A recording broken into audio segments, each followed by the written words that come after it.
Hello student, तो आज हम लोग सीखने वाले हैं डिटरमिनेंट के प्रॉपर्टीज। ठीक है, उस प्रॉपर्टीज के आधार पर फिर एक्सरसाइज 4.2 सॉल्व होगा। जैसे पहला प्रॉपर्टीज कहता है बच्चों कि यदि किसी डिटरमिनेंट का रो या कॉलम को आप इंटरचेंज करोगे तो डिटरमिनेंट के वैल्यू में कोई परिवर्तन नहीं आएगा। ठीक है ना, हमने क्या बोला, यदि किसी डिटरमिनेंट के का रो और कॉलम को इंटरचेंज कर दो तो उसके वैल्यू में कोई परिवर्तन नहीं आएगा। जैसे मान लो 3 2 1 1 5 3 2 7 1 ऐसा ले लेते हैं कोई डेटा क्या, और डेल्टा एस निकाल लो। यहाँ पे देखो इस रो को कॉलम बना दो तो 3 1 2 हो जाएगा, सेकंड रो को सेकंड कॉलम बनाओ 2 5 7 हो जाएगा, और थर्ड रो को थर्ड कॉलम बना दो 1 3 1 हो जाएगा। अब आपने देखा कि रो और कॉलम आपस में इंटरचेंज हो गए, जो यहाँ पर रो था वो कॉलम बन गए और जो कॉलम था वो रो बन गए। अब बोल रहा है इसके वैल्यू में कोई परिवर्तन नहीं आएगा, तो दोनों को सॉल्व करके देख लो क्या प्रॉपर्टी सही है कि नहीं। ठीक है, अगर प्रॉपर्टी सही है तो आप नेक्स्ट टाइम से ऐसा करना कि किसी भी डिटरमिनेंट के रो और कॉलम को इंटरचेंज करेंगे तो उसके वैल्यू में कोई अंतर नहीं होगा। हम प्रॉपर्टीज दिखा सकते हैं फिर, जैसे कि देखो यहाँ पर इसको सॉल्व कर रहे हैं r1 लेके, तो 3 अगर मैंने लिया r1 यहाँ पर, तो ये 3 लिए तो ये गया फर्स्ट कॉलम, और फर्स्ट कॉलम फर्स्ट रो चला गया तो 5 3 7 1। माइनस 1 लिया तो सेकंड कॉलम फर्स्ट रो हटा दो 2 1 7 1। प्लस 2 ले लो तो थर्ड कॉलम फर्स्ट रो चला गया 2 1 5 3। ठीक है ना, अब इसको सॉल्व करो। 3 5 1 जा 5 7 3 जा 21, माइनस 1 2 1 जा 2 7 1 जा 7, प्लस 2 3 2 जा 6 माइनस 5। सॉल्व कीजिए, 3 into 5 में से 20 बन जाएगा, कितना बचेगा बताओ, माइनस 16। ठीक है, माइनस 1 इंटू माइनस 5 हो जाएगा, और 2 इंटू 1 माइनस 48, ये प्लस 5 होगा और प्लस 2, तो माइनस 48 प्लस 7 बराबर माइनस 41। अब देखो डेल्टा डैश मैंने निकाल के रखा है जब रो और कॉलम को इंटरचेंज किए हैं। चलो इसको भी सॉल्व करते हैं। यहाँ पे भी आप r1 लेके सॉल्व कर दो। जैसे यहाँ पे 3 लिए तो ये फर्स्ट कॉलम फर्स्ट रो चला गया 5 7 3 1। फिर माइनस 2 ले लो तो सेकंड कॉलम फर्स्ट रो गया 1 2 3 1, और फिर फर्स्ट रो का थर्ड डिजिट लो तो थर्ड कॉलम और फर्स्ट रो को हटा दो तो 1 2 5 7। अब इसको भी सॉल्व करो। ठीक है, आंसर कितना आना चाहिए, माइनस 41। तो देखो ये 3 बाहर है, 5 1 जा 5 7 3 जा 21, माइनस 2 है 1 1 जा 1 3 2 जा 6, फिर 1 7 1 जा 7 5 2 जा 8। तो ये देखो 3 into minus 16 minus 2 into minus 5 plus 1 into minus 3 होगा ना। तो 16 3 जा माइनस 48, 5 2 जा 10 माइनस 3 माइनस, अच्छा ये माइनस माइनस प्लस हो जाएगा ना। देखो माइनस 2 into माइनस 5 प्लस 10, तो माइनस 48 और माइनस 3 माइनस 51 प्लस 10, 10 में 51 घटाओ माइनस 51, तो डेल्टा बराबर क्या हो गया, डेल्टा एस। तो आपने पहला प्रॉपर्टीज देखा कि किसी भी डिटरमिनेंट का रो और कॉलम को इंटरचेंज करेंगे तो डिटरमिनेंट के वैल्यू में कोई परिवर्तन नहीं आएगा। अब इसी में देखो बच्चों कि यदि किसी डिटरमिनेंट का ना दो रो या कॉलम को आप क्या कर दो, इंटरचेंज करो। किसी दो रो, ये हमने सारा रो और कॉलम इंटरचेंज हुआ है ना यहाँ पर, देखो ना ये सारा रो जो है कॉलम में बदल गया है और कॉलम जो है रो में बदल गया है। ठीक है, तो इसमें वैल्यू में कोई अंतर नहीं हुआ। लेकिन मान लो सेकंड प्रॉपर्टीज क्या कह रहा है, कोई दो रो या दो कॉलम को अगर आप इंटरचेंज करोगे तो डिटरमिनेंट का वैल्यू ना निगेटिव हो जाएगा। जैसे कि यहाँ पे माइनस 41 आया था ना, तो आगे क्या आएगा, प्लस 41। चलो देखते हैं, इसी क्वेश्चन को ले लेते हैं। सारा प्रॉपर्टीज एक क्वेश्चन से क्लियर हो जाएगा।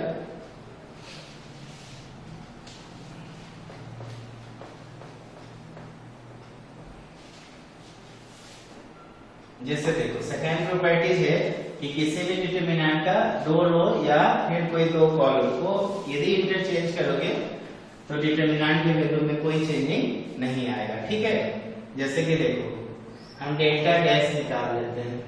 ठीक है, डेल्टा डैश, ओके। तो देखो डेल्टा डैश निकाल दे, यहाँ पे दो कॉलम को ले लेते हैं। जैसे 3 2 1 की जगह 2 7 1 कर देते हैं, और ये 1 5 3 को रहने देते हैं और 3 2 1 को यहाँ भेज देते हैं। ठीक, इसका वैल्यू अभी मैंने बताया था ना, डेल्टा -41 याद रखना, इसको दोबारा मैं सॉल्व नहीं कर रहा हूँ, ठीक है। अब मैं डेल्टा डैश निकाल रहा हूँ, प्रॉपर्टीज बस समझा रहा हूँ मैं, ठीक है, क्योंकि इसी पे बेस्ड क्वेश्चंस बनेगा फिर। तो देखो यहाँ पर आप इसको सॉल्व किए, देखिए ना हमने क्या किया, इस फर्स्ट कॉलम को थर्ड जगह कॉलम पे भेज दिया, थर्ड कॉलम को ले आया फर्स्ट कॉलम में। फिर R1 ने कहीं आप सॉल्व करो, कोई फर्क नहीं पड़ेगा, आंसर +41 आना चाहिए, ठीक है। देखो ये 2 ले लिया, तो ये फर्स्ट कॉलम गया, फर्स्ट रो गया, तो 5 3 2 1 -1 ले लिया, तो सेकंड कॉलम फर्स्ट रो गया, तो 7 1 2 1। फिर +3 लिया, तो थर्ड कॉलम फर्स्ट रो चला गया, तो 7 1 5 3 आ गया। तो 2 5 3 2 जा 6 -1 7 1 जा 7 2 1 जा 2 +3 5 और ये 7 3 जा 21 5 1 जा 5। तो देखो यहाँ पर क्या लिखोगे, 2 * -1 * 5 हो जाएगा, ठीक है। और यहाँ पर देखो 3 * 21 में से 5 गया, तो कितना बचेगा 16। ये -2 -5 और ये देखो +48, तो -7 + 48 बराबर 41। तो बोला ना मैंने, साइन में चेंजिंग आ जाएगा, देखो डेल्टा बराबर डेल्टा डैश बराबर माइनस कितना आ गया डेल्टा। तो ये सेकंड प्रॉपर्टी था कि किसी भी डिटरमिनेंट का 2 रो या कॉलम, सिर्फ 2 रो या कॉलम को इंटरचेंज करोगे तो साइन क्या होगा, चेंज हो जाएगा, डिटरमिनेंट का वैल्यू वही रहेगा, बस प्लस माइनस में क्या आएगा, चेंजिंग आएगा। अब देखो बच्चों तीसरा प्रॉपर्टीज क्या है, इरेज कर दो ना। तीसरा प्रॉपर्टीज बोल रहा है कि किसी डिटरमिनेंट का 2 रो या कॉलम ना आइडेंटिकल हो जाए ना, 2 रो या कॉलम क्या हो जाए, आइडेंटिकल हो जाए, तो डिटरमिनेंट का वैल्यू 0 हो जाता है। क्या हो जाता है, 0। चलो इसको तो इरेज कर देते हैं, नया वैल्यू कंसीडर करते हैं। क्या डिटरमिनेंट का, देखो डेल्टा बराबर मान लो 5 7 2, यहाँ भी मैंने 5 7 2 लिखा, 1 2 3 कुछ भी लिख दिया। अब देख रहे हैं ना यहाँ पर 2 कॉलम जो है C1 C2 आइडेंटिकल, आइडेंटिकल का मतलब एक जैसा है, ठीक है, बात समझ में आ रहा है। अब इसको बोल रहा है कि इस तरह के जब कोई डिटरमिनेंट रहे ना, तो इसका सॉल्यूशन क्या हो जाता है, 0 हो जाता है। क्या होता है, 0। समझ में आ रहा है ना, ये तीसरा प्रॉपर्टी है ना। तो देखो यहाँ पर 5 लिए, फर्स्ट रो लो, कोई भी रो या कॉलम को लो, साइन बस ध्यान देना, इस तरीके से फॉलो करेंगे, ठीक है। हमने रो 1 ले रहा हूं मैं, तो प्लस माइनस प्लस फॉलो करते हैं।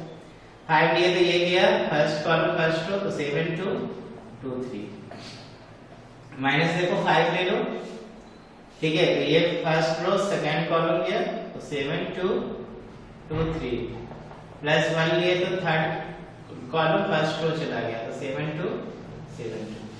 यहाँ पे देखो 5 7 3 जा 21 2 2 जा 4 -5 7 3 जा 21 -4 +1 ये 14 माइनस कितना 14। तो ये देखो 5 * 21 - 4 17 -5 * 17 प्लस तो देखो 0 हो जाएगा। फिर देखो 85 - 85 बराबर क्या चीज 0। तो ये थर्ड प्रॉपर्टीज था कि किसी भी डिटरमिनेंट का कोई 2 कॉलम या रो को आइडेंटिकल कर दो तो वैल्यू ऑफ डिटरमिनेंट क्या होगा 0। एक और एग्जांपल ले लो, डेल्टा बराबर मान लो 1 1 1 2 2 2 अब 1 2 3 कुछ भी कर दो, यहाँ पर कोई दिक्कत है क्या।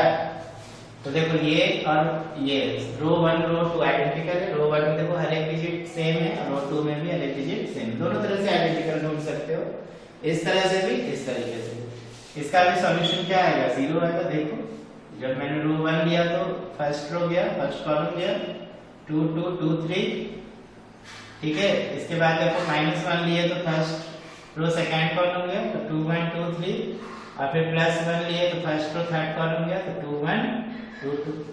यहाँ पे देखो 1 है तो 6 - 4 -1 है तो 6 - 2 +1 है तो 4 - ये हो गया 2 -1 * कितना 4 और +2 तो 2 2 4 - 4 बराबर 0।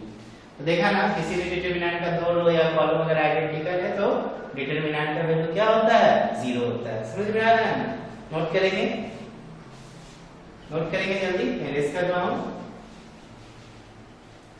चलो यहां तक तो कहीं कोई प्रॉब्लम्स नहीं। अब आ जाओ फोर्थ प्रॉपर्टीज। फोर्थ प्रॉपर्टीज क्या कहता है, फोर्थ प्रॉपर्टी कहता है ना कि किसी डिटरमिनेंट का कोई रो, एक रो या कॉलम में अगर किसी संख्या से आप मल्टीप्लाई करोगे तो उस डिटरमिनेंट का, नया डिटरमिनेंट का जो वैल्यू होगा उस संख्या का मल्टीपल हो जाएगा। ठीक है, ये आपका प्रॉपर्टीज 4 है। ठीक है, प्रॉपर्टीज कितना है 4। जैसे कि मान लो मैं डिटरमिनेंट इस तरीके से बोल रहा हूं कि 1 3 2 5 1 2, ठीक है ना, और 0 3 5। क्लियर है ना, इस तरह का वैल्यू है। ठीक है, कोई दिक्कत नहीं। अब इसको बोल रहा है कि आप सॉल्व करो, पहले सॉल्व करो। तो पहले मैं सॉल्व कर देता हूँ। ठीक है, तो 1 के लिए तो फर्स्ट कॉलम फर्स्ट हो गया, तो 1 2 3 5 ले लिया, -5 लिए। ठीक है, अच्छा यहाँ पे आप 0 डालो, सारा रो में डिजिट को चाहिए तो हम यहाँ पर कितना ले लेते हैं 2 ले लेते हैं। ठीक है, 0 लेंगे तो फिर ये तो 0 हो जाएगा, तो ही डिजिट आएगा। ठीक है, तो देखो ये हो गया -5, ऐसे 0 लगे बना कोई फर्क नहीं पड़ेगा। ठीक है, क्योंकि पूरा हर एक डिजिट को एक्सपेंड कर रहे हैं इसलिए मैंने यहाँ 0 हटा के 2 लिखा, कोई फर्क नहीं पड़ेगा, 0 लेने सेम आंसर आएगा। -5 लिए तो ये गया सेकंड कॉलम फर्स्ट रो, 3 2 3 5, फिर +2 ले लो तो क्या गया, तो फर्स्ट रो चला गया, थर्ड कॉलम चला गया, 3 2 1 2। अब आप देखो यहाँ पे 5 हो जाएगा, -6 -5 ले लो, 15 -6 +2 ले लो, 6 -2। तो देखो 5 में से 6 गया -1, -5 इंटू 15 में से 6 गया 9, +2 इंटू -1, 9 + 6 45, प्लस कितना 8, तो -46 प्लस 8, तो -46 में 8 जाएगा। देखो तो 46 में 6 चला गया 40, तो -38 हो जाएगा। क्लियर है, कितना आ जाएगा। अब क्या करते हैं बच्चों, डेल्टा डैश निकालते हैं और इस पहले रो में ना हम मल्टीप्लाई कर देते हैं 2 से। कितने से 2 से। तो देखो कितना होगा, 2 1 जा 2, 2 5 जा 10, 2 2 जा। किसी एक रो या किसी एक कॉलम में कोई डिजिट से मल्टीप्लाई करोगे तो कह रहा है प्रॉपर्टी कि जो उसका सॉल्यूशन आएगा ये पहले वाले के सॉल्यूशन का उतना टाइम्स आएगा। तो अभी पहले वाला सॉल्यूशन कितना निकला -38। तो अब जो हम इसको सॉल्यूशन निकाल रहे हैं 3 1 3 का 2 और 2 2 5, ये एडिटीज रहा है, ये एडिटीज रहा होता है। ठीक है, सिर्फ इस रो में हमने 2 से मल्टीप्लाई किया, तो आंसर जो आएगा बच्चों इसका जस्ट डबल आ जाएगा। अगर मैं 3 से मल्टीप्लाई करूंगा तो आंसर इसका ट्रिपल आएगा, 4 से मल्टीप्लाई करेंगे तो 4 गुना आ जाएगा। समझ रहे ना। देखो यहाँ पे 2 ले लिए तो ये गया 1 2 3 5, -10 लिए तो सेकंड कॉलम फर्स्ट हो गया, तो 3 2 3 5, और फिर +4 लिए तो थर्ड कॉलम फर्स्ट हो गया, 3 2 1 2। ये देखो 2 × 5 - 6 -10 × 15 -6 +4 × 6 माइनस कितना 2। समझ में आ रहा है ना। ये देखो 2 × 5 में से 6 गया -10 × 9 होगा ना, 15 में से 6 जाएगा। अब 4 × कितना 4, तो देखो ये -2, ये 90, 4 चौका 16 होगा, तो ये -92 हो गया। अब प्लस कितना 60, छोटी संख्या से बड़ी संख्या घटाओ, तो 12 में 6 गया 6, 8 में से 1 जाएगा -76। देखो तो इसका डबल आया ना, -38 को आप 2 से मल्टीप्लाई करो तो 8 16 होती है 6 1 7। ठीक है, तो यही चीज बोल रहे हैं। प्रॉपर्टीज क्या कह रहा है, किसी डिटरमिनेंट के कोई एक रो या कॉलम में कोई डिजिट से अगर मल्टीप्लाई करोगे तो उतना टाइम से ये क्या होगा, बढ़ जाएगा। अगर मान लो 2 रो में अगर यहाँ पे मान लो हमने कितना से मल्टीप्लाई किया 2 से, यहाँ पे मान लो 2 से और मल्टीप्लाई करते तो फिर ये 2 गुना और बढ़ जाएगा। समझ रहे हो ना। तीनों रो में अगर 2 से मल्टीप्लाई करोगे तो 8 गुना बढ़ जाएगा। ऐसा भी सवाल पूछ सकता है। ठीक है ना, क्लियर हो रहा है ना। चलो इसको मैं इरेज करता हूं और नेक्स्ट 5वां प्रॉपर्टीज क्या कह रहा है बच्चों, कि किसी डिटरमिनेंट का ना कोई रो या कॉलम में मान लो कोई डिजिट ऐड किया हुआ है। ठीक है ना, तो उस डिजिट को लेके ना बाकी डिजिट सेपरेट हो सकता है। ठीक है, ये आपका प्रॉपर्टीज 5 है, बुक में देखना। और छठा प्रॉपर्टीज तो अपने आप में हम लोग बनाएंगे। देखो प्रॉपर्टीज 5 कह रहा है कि एक सम ऑल एलिमेंट ऑफ ए रो और column of A determinant are expressed as a sum of 2 or more terms. The determinant can be expressed as a sum of 2 or more determinant. कहने का मतलब क्या होगा, जैसे डेल्टा बराबर मान लो a + λ1 है, ठीक है ना, a1 + λ1 कर देते हैं। फिर a2 प्लस लेमडा 2 कर दो, सॉरी a3 प्लस लेमडा 3 कर देते हैं, ठीक है ना। यहाँ पे b1 b2 b3 कर देते हैं, यहाँ पे c1 c2 और c3 करते हैं। क्लियर है? तो देखो इसमें क्या कह रहा है कि ये a1 b1 c1 a2 b2 c2 a3 b3 c3 ये और ये लेमडा के बाकी डिजिट ना अभी अलग होगा। जैसे कि यहाँ पे लेमडा 1 लेमडा 2 लेमडा 3 हो जाएगा, ये b1 b2 b3 ये c1 c2 और ये प्रॉपर्टीज है, ठीक है ना। ये आपका प्रॉपर्टीज नंबर कितना है 5। तो हो सकता है किसी एक रो में इस तरह का था, सभी रो या कॉलम में रहेगा तो सबको इस तरह से सेपरेट हम लोग करेंगे। एक सवाल में हम लोग बनाएंगे एक्सरसाइज 4.2 में, वहां पे इस प्रॉपर्टीज का कांसेप्ट को और डिटेल करेंगे, ठीक है। इसका छठा प्रॉपर्टीज क्या कहता है बच्चों, किसी भी डिटरमिनेंट में जैसे कि हम लोग मान लो कि कोई डिटरमिनेंट दिया है 5 6 3 2 1 2 5 8 0 इस तरह से, हमको बोल रहा है कि यदि r1 बराबर आप r1 प्लस r2 लिखते हो कोई फर्क नहीं पड़ेगा, r1 बराबर r1 माइनस r2 लिखो कोई फर्क नहीं पड़ेगा, ठीक है ना। r1 बराबर 2r1 प्लस 3r2 लिखो कोई फर्क नहीं पड़ेगा। तो इस तरह का ऑपरेशन जो है ना हम लोग कर सकते हैं, r1 r2 r3 कहीं भी कर दो, c2 बराबर 2 c2 माइनस c3, ठीक है, c1 बराबर c2 c1 माइनस c2, कुछ भी ऐसा करेंगे तो कोई फर्क नहीं पड़ेगा। ये प्रॉपर्टीज 4 है। तो बच्चों इसी के आधार पर ना हम लोग एक्सरसाइज क्या देखेंगे 4.2। तो एक बार आप प्रॉपर्टीज को अच्छे से समझ लो, ठीक है। एनसीईआरटी में भी देखो दिया हुआ है सारे प्रॉपर्टीज का डेफिनेशन, आप वहां से डेफिनेशन को भी नोट करो, समझ में आएगा। इसके बाद हम लोग देखेंगे एक्सरसाइज 4.2। Okay, thank you.